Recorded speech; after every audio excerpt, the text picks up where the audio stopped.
மதிமுகம் நேயர்களுக்கு வணக்கம்.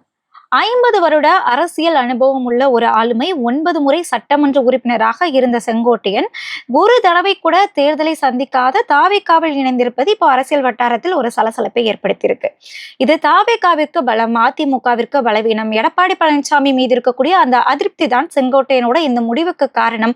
இப்படி பல காரணங்கள் கூறப்பட்டாலுமே செங்கோட்டையன் அவர்களோட இந்த முடிவுக்கு பின்னாடி பாஜக இருந்து வழி நடத்துறதாகவும் நம்மளால பார்க்க முடிகிறது. என்ன நடக்கிறது? மதிமுகம் டிகோடில் விரிவாக பார்க்கலாம்.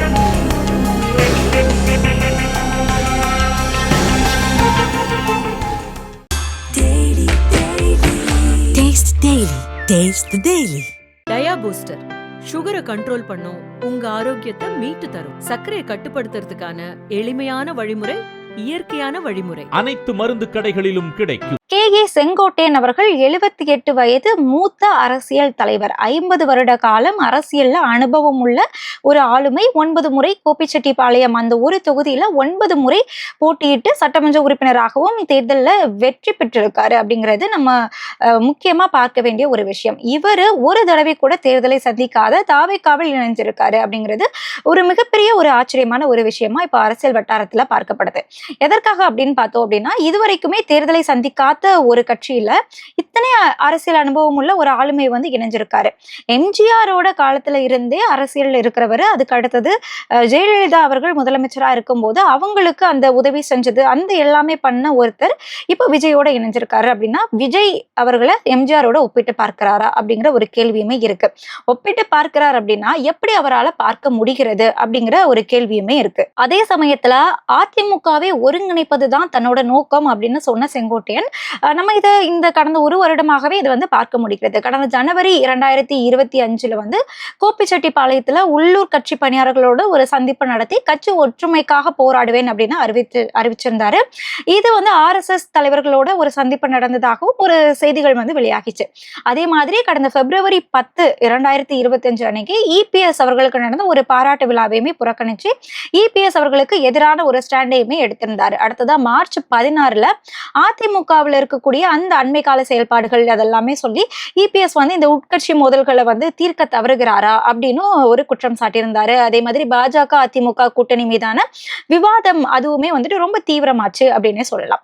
அடுத்து ஏப்ரல்ல லோக்சபா தேர்தல் அது நடந்தது. அதுல கூட்டணி ஒருவேளை இருந்திருந்து அப்படின்னா 30 தொகுதிகளுக்கு மேல வென்றிருப்போம் அப்படின்னு சொல்றாரு. இங்க கூட்டணி அப்படிங்கிறது அதிமுக பாஜக கூட்டணி கிடையாது. அதிமுகவிலிருந்து பிரிந்து சென்றவர்கள் எல்லாமே ஒன்னாகி இருந்தோம் அப்படின்னா நம்மளால வந்து 30 தொகுதியை வென்றிருக்க முடியும். நம்மளோட தோல்விக்கு வந்து அதிமுகவோட அந்த பிரிவு தான் காரணம் அப்படின்னு குற்றம் சாட்டியிருந்தாரு. இது எல்லாத்துக்குமே எடப்பாடி பழனிசாமி அவர்கள் தான் காரணம், இவரோட தலைமை வந்து சரியில்லை அப்படின்னுமே செங்கோட்டையன் அவர்கள் தொடர்ந்து குற்றம் சாட்டிட்டே வந்திருந்தாரு. இதோட வெளிப்பாடா கடந்த மே மாசத்துல பன்னீர்செல்வம், சசிகலா, டிடிவி தினகரன் இவங்களோட ஒரு ரகசிய சந்திப்பு கூட்டத்தையுமே நடத்தினதாகவும் நமக்கு வந்து செய்திகள் வந்து வெளியே வந்தது. இது EPS அவர்களோட கோபத்தை வந்து இன்னும் அதிகமாக்கிருச்சு அப்படின்னு சொல்லப்பட்டது. செங்கோட்டையன் EPS இவர்களுக்கிடையே உட்கட்சி மோதல் வந்து இருந்துட்டு இருந்தது நம்மளால செய்திகள் மூலமா பார்க்க முடிஞ்சது. கட்சி வட்டாரமுமே கூறிட்டு இருந்தது. இந்த மோதல இந்த சந்திப்பு இன்னுமே அதிகமாக்கிச்சு. அதே மாதிரி கடந்த செப்டம்பர் மாதம் இது வந்து ரொம்ப தீவிரமா கையில எடுத்திருந்தாரு. அதாவது அதிமுக ஒன்றிணைய வேண்டும் அப்படிங்கிற ஒரு ஸ்டாண்ட்ல செங்கோட்டையன் அவர்கள் ரொம்ப தீவிரமா நின்றுட்டு இருந்தாரு. இதற்காக வந்து நான் ராமரை பார்க்க போறேன், ஹரித்துவா போறேன் அப்படின்னு சொல்லிக்கிட்டு சீதாராமனை வந்து பார்த்துட்டு வந்தாங்க. அதாவது மத்திய நிதியமைச்சர் நிர்மலா சீதாராமனை சந்திட்டு வந்திருந்தாங்க. இதுவுமே வந்து அந்த உட்கட்சி மோதலை இன்னுமே அதிகமாக்குச்சு அப்படின்னே சொல்லலாம். இதுக்கு அடுத்துதான் அவரோட அனைத்து பொறுப்புகளிலும் இருந்து நீக்கப்பட்டார். எடப்பாடி பழனிசாமி அவர்கள் வந்து ஈரோடு புறநகர் மேற்கு மாவட்ட கழக செயலாளர், அமைப்பு செயலாளர் உள்ளிட்ட அனைத்து பொறுப்புகளில் இருந்துமே செங்கோட்டையன் அவர்களை வந்து நீக்கம் செஞ்சிருந்தாங்க. இதுக்கப்புறமா இந்த மோதல் ரொம்ப அதிகமாகி நீங்க வந்து இந்த கட்சியை வந்து ஒருங்கிணைக்கணும், அதுக்காக நான் உங்களுக்கு காலக்கெடுலாம் கொடுக்குறேன் அப்படிங்கிற மாதிரிலாம் செங்கோட்டையன் அவர்கள் அறிவிச்சிருந்தாரு. அதோட தொடர்ச்சியா கடந்த அக்டோபர் மாசத்துல OPS தினகரன் அவங்களை வந்து பசும்பொன்ல தேவர் ஜெயந்தி அன்னைக்கு அக்டோபர் 31 சந்திச்சிருந்தாங்க. அமைச்சிருந்தாரு. இதோட விளைவா அதுக்கு அடுத்த நாள் கட்சியோட அடிப்படை உறுப்பினர் அந்த பொறுப்புல இருந்துமே செங்கோட்டையன் அவர்களை எடப்பாடி பழனிசாமி அவர்கள் நீக்கம் செஞ்சிருந்தாங்க. இது அப்புறமா செங்கோட்டையனோட நகர்வு எப்படி இருக்கும் அப்படிங்கிறது ஒரு விவாதத்துக்கு உள்ளாச்சு. அவர் திமுகவில் இணைவார் அப்படின்னு சொல்லப்பட்டது. அதே மாதிரி தாவேகாவில் இணைவார் அப்படிங்கிற ஒரு யூகமுமே இதுக்கு முன்னாடி இருந்தது. இருந்தாலுமே இவ்வளவு அனுபவம் உள்ள ஒருத்தர் எப்படி தாவேகாவில் போய் இணைவார், அங்க ஒரு சரியான கட்டமைப்பு கூட இல்லாத ஒரு கட்சியில இவர் எப்படி இணைவார் அப்படிங்கிற ஒரு சந்தேகமும் இருந்தது. ஆனா சந்தேகம் எல்லாத்தையுமே உண்மையாக்குற மாதிரி இன்னைக்கு அவர் வந்து தாவேகாவில் இணைஞ்சிருக்காரு. அவருக்கு நிர்வாக குழுவோட தலைமை ஒருங்கிணைப்பாளர் அப்படிங்கிற ஒரு பொறுப்பையுமே கொடுத்திருக்காங்க. ஆனா இவரு தாவேகாவில் இணைய போறேன் அப்படின்னு சொல்லும் போதே இவருக்கு வந்து விஜய்க்கு அடுத்தபடியான ஒரு இடம் கொடுக்கப்படும் அப்படின்னு எதிர்பார்க்கப்பட்டது. அதாவது புஷி ஆனந்த் அவர்களுக்கு நிகரான ஒரு பொறுப்பு கொடுக்கப்படும் அப்படின்னு எதிர்பார்க்கப்பட்டிருந்தது. ஆனா இதுக்கு முன்னாடி ஒரு 28 பேர் கொண்டு ஒரு நிர்வாக குழுவை விஜய் அமைச்சிருந்தாரு. இந்த குழு வந்து விஜயோட நேரடி கட்டுப்பாட்டுல இருக்கும் அப்படின்னு சொல்லப்பட்டது. சோ இந்த குழுவுக்கு தான் தலைமை ஒருங்கிணைப்பாளரா இவரை வந்து நியமிச்சிருக்காங்க. விஜய்க்கு அடுத்த கட்ட இடத்துல புஷி ஆனந்த் அவர்களுக்கு நிகரான பொறுப்பா இருக்கும் அப்படிங்கிறது என்ன ஒரு பேசு பொருளா மாறி இருக்கு. அது என்ன ஒரு பக்கம் இருந்தாலுமே விஜய் அவர்களை எப்படி இவரே தலைமை எடுத்துக்கிட்டாரு அப்படிங்கிறது மிகப்பெரிய கேள்விக்குறியா இருக்கு. சோ அந்த கேள்விக்குறிக்கு இவரோட இந்த அனுபவம் எல்லாத்தையுமே விட்டுட்டு இப்படி ஒரு ஸ்டாண்ட் எடுத்திருக்காரு அப்படின்னா இதுக்கு பின்னாடி யாரோட உந்துதல் இருக்கு அப்படிங்கிற சந்தேகமும் வருது. அது வரும்போது பாஜக தான் இதை வழி நடத்துறதாகவும் நமக்கு இப்போ ஒரு சில செய்திகளை நம்ம பார்க்க முடியுது. இதுக்கு உதாரணமா இதுக்கு முன்னாடியே நம்ம ஒரு சில சம்பவங்களை வரலாற்று அடிப்படையில பார்க்கலாம். பாஜக அதுக்கு தமிழ்நாட்டுல பெரும்பான்மையான ஆதரவு கிடையாது. தமிழ்நாடு அப்படின்னு எடுத்துக்கிட்டோம்னா ஒரு பக்கம் திமுகவும் இன்னொரு பக்கம் அதிமுகவும் ரொம்ப ஸ்ட்ராங்கா இருந்துட்டு இருக்கு. ஸோ திமுக மேல கை வைக்க முடியாது அப்படின்றது தெரிஞ்சுக்கிட்டு அதிமுக மேல கை வச்சு அதை பிளவுபடுத்தி அந்த இடத்துல பாஜக வந்து இருக்கலாம் அப்படிங்கிறது தான் பாஜகவோட ஒரு அஜெண்டா அப்படின்னு சொல்லப்பட்டது. இதுக்கு முன்னாடி 2019 லோக்சபா தேர்தலில் அதிமுகவிலிருந்து டிடிவி தினகரன் அவர்களை ஒரு பக்கமா பிரிச்சு ஏஎம்எம்கே அப்படிங்கிற ஒரு புது கட்சியை உருவாக்கி அந்த கட்சி மூலமா ஒரு மிகப்பெரிய ஸ்பாய்லரா டிடிவி தினகரனை பாஜக செயல்படுத்துச்சு. கிட்டத்தட்ட 3% ஓட்டுகள் இதனால அதிமுகவுக்கு குறைஞ்சதை நம்மளால கண்கூடாகவே பார்க்க முடிஞ்சது. அதே ஒரு ஸ்டாண்டு தான் இப்போ செங்கோட்டையனை வச்சுமே மூவ் பண்ணிட்டு இருக்கு அப்படின்னு சொல்லப்படுது. செங்கோட்டையன் அவர்கள் இப்போ தாவேகாவில் இணைஞ்சிருக்காரு. தாவேகா அப்படிங்கிறது ஆன்டி டிஎம்கே ஸ்டாண்ட்ல இருந்தாங்க. ஸோ செங்கோட்டையன் அவர்கள் இணையும் போது ஆன்டி ஏடிஎம்கே அந்த ஆதரவாளர்களும் தாவேகாவுக்கு இணையறதுக்கான வாய்ப்பு இருக்கு. இதை ஒட்டுமொத்தமா பார்க்கும்போது அதிமுகவுக்கு மிகப்பெரிய பேரிழப்பா இருக்கும் அப்படின்னு பாஜக கணக்கு போட்டிருக்கிறது தெளிவாகவே தெரிய வந்திருக்கு. திரு செங்கோட்டையன் அவர்களை வந்து திமுகவுடைய பி டீம் அப்படின்னு சமீபத்துல எடப்பாடி பழனிசாமி அவர்கள் விமர்சனம் செஞ்சிருந்தாங்க. ஆனா நடக்கிறது எல்லாத்தையுமே வச்சு பார்க்கும்போது இவர் வந்து பாஜகவோட பி டீம் அப்படிங்கிறது தெளிவா தெரிய வந்தது.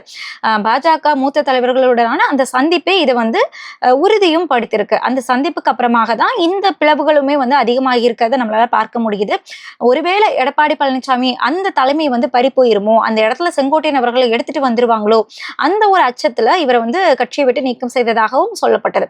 சோ இது எல்லாமே பார்க்கும்போது எடப்பாடி பழனிசாமி அவர்கள் பலவீனமாக இருக்கிறது நமக்கு நல்லாவே தெரிய வந்திருக்கு. இப்ப எதிர்க்கட்சி தலைவராக இருந்தாலுமே அந்த இடத்தை தக்க வைக்கிறதுக்காக அவர் எந்த நிலைக்கு வேணா போவாரு, அந்த அளவுக்கு பலவீனமாக இருக்கிறது அப்படிங்கறது நம்மளால சமீபத்திய நிகழ்வுகள் மூலமா நம்மளால தெரிஞ்சுக்க முடியுது. ரீசெண்டா நம்ம எடுத்துக்கிட்டோம் அப்படின்னா ஒரு கொடி தாவேகாவினுடைய கொடி அசைஞ்சதை வச்சு நமக்கு வந்து பலமான கட்சி கூட்டணிக்கு வரப்போகுது அப்படிங்கிற மாதிரியும் பிள்ளையார் சொல்லி போட்டாச்சு அப்படிங்கிற மாதிரியும் சொல்லியிருந்தாரு. அப்போ அவரு பலம் இல்லை அப்படிங்கறத அவரே ஒத்துக்கிட்ட மாதிரியான ஒரு ஸ்டாண்ட்ல தான் அவரு இருந்தாரு. இந்த நிலைமையிலதான் செங்கோட்டையன் அவர்களுமே அதிமுகவில இருந்து பிரிஞ்சு தாவேகாவில் இணைஞ்சிருக்காரு. இது இப்போ தாவேகாவுக்கு மிகப்பெரிய பலம் அப்படிங்கிற ஒரு பொருளுமே பேசப்படுது. இது எப்படி தாவேகாவுக்கு மிகப்பெரிய பலமாகும், இது எப்படி திமுகவுக்கு பலவீனமாகும் அப்படிங்கிற ஒரு கேள்வியுமே இருக்கு. தாவேகாவில இணைஞ்சவங்க அதிமுகவில இருந்து பிரிஞ்சு அங்கிருந்து தாவேகாவில இணைஞ்சிருக்காங்க. இதனால திமுகவுக்கு என்ன இழப்பீடு வந்துடும்? திமுகவிலிருந்து ஏதாவது அமைச்சர்கள் அவங்களோட பதவியை விலகிட்டு தாவேகாவில போய் இணைஞ்சாங்க அப்படின்னா அந்த ஒட்டுமொத்த ஆதரவும் தாவேகாவுக்கு வரும். ஸோ அப்போ வந்து தாவேகா வந்து ரொம்ப பலமா இருக்கும், திமுக வந்து அடி வாங்கும் அப்படின்னு சொல்லலாம். இப்போ அடிச்சுக்க போறது அதிமுகவும் தாவேகாவும் தான். இந்த நிலைமையில திமுக மேலும் வலுப்பெற்றிருக்கு அப்படின்னே சொல்லலாம். திமுக அவங்க இந்த சட்டமன்ற தேர்தலுக்கு வேலை செய்யல அப்படின்னாலும் எதிர்கட்சிகள் எல்லாமே சேர்ந்து இந்த வேலைகள் எல்லாத்தையும் எளிமையாக்குறாங்களோ அப்படிங்கிற ஒரு நிலையுமே நம்மளால பார்க்க முடியுது. இதே நிலைமையில தான் அதிமுகவிலிருந்து பிரிந்து சென்ற மற்றவர்களும், அது ஓ பன்னீர்செல்வமாக இருந்தாலும் சரி, டிடிவி தினகரனாக இருந்தாலும் சரி, டிடிவி தினகரன் அவர்கள் தாவேகாவிற்கு சமீபமாக ஆதரவு தெரிவிச்சுட்டு வரதை நம்மளால பார்க்க முடியுது. ஸோ அவங்களுமே வந்துட்டு தாவேகாவில் இணைவாங்களா அப்படிங்கிற ஒரு கேள்வியுமே இப்போ உருவாக்கி இருக்கு. இதுவுமே இவங்க எல்லாருமே நம்ம ஒட்டுமொத்தமா பார்த்தோம் அப்படின்னா பாஜகவோட ஆதரவாளராக இருந்தாங்க. செங்கோட்டையன் அவர்களுமே பாஜகவை விட்டா வேற ஆளே கிடையாது, பாஜக தான் ஒன்றிணைக்கிறதுக்கு நமக்கு வந்து ஒரு ஆதரவா இருக்கிறாங்க, அதிமுகவை ஒன்றிணைக்க அப்படின்னு சொல்லியிருந்தாங்க. அதே மாதிரி பிஜேபி ஏடிஎம்கேவை வந்து பிரிக்கல அப்படிங்கிற மாதிரி சொல்லியிருந்தாங்க. ஒட்டுமொத்தமா பாஜகவுக்கு தன்னோட அரசியல் சாசனத்தையே எழுதி வச்ச மாதிரி தான் செங்கோட்டையன் அவர்களோட செயல்பாடுகள் இருந்துட்டு இருந்தது. ஸோ அந்த நிலைமையில தாவேகா அப்படின்னு எடுத்தோம்னா பாஜகவை வந்து கொள்கை எதிரி அப்படின்னு அறிவிச்சிருந்தாங்க. ஸோ கொள்கை எதிரி அப்படின்னு அறிவிச்ச ஒரு கட்சியில பாஜகவுக்கு அடிமை சாசனத்தையே எழுதி வச்ச ஒருத்தர் போய் இணையிறாரு. இதுல ஏதோ ஒரு ரொம்ப எதிர்மறையா இருக்கிற மாதிரி இருக்கு. ஸோ இதன் மூலமா பாஜகவுடைய கைக்கூலியா செங்கோட்டையன் செயல்பட்டு இருந்தாரு.